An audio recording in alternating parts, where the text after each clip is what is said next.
Hello ka-viewers, good evening. Ito, magluluto ako ng dinner namin kasi gusto ko magsabaw. So, naisipan ko is yung isda na lang isasabaw ko. Siyempre, i-prepare ko muna yung mga sangkap. Onion at saka ginger. Tapos, nilagyan ko yung isda ng asin.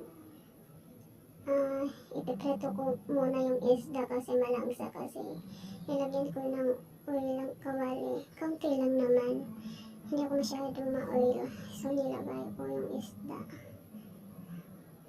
So, ang tagal ko kasi hindi pa nagluto ng sinabawang isda. So ito, niluto ko na.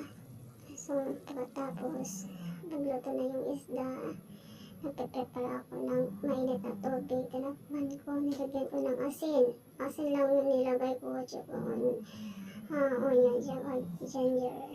Tapos nilagyan ko ng isda. So, hindi naman ito bunggahan na ulam, no? Siyempre, matitikim ka talaga. So, nilagyan ko talaga ng gulay. So, ito, tapos na. So, ito na dinner namin. Thank you for watching.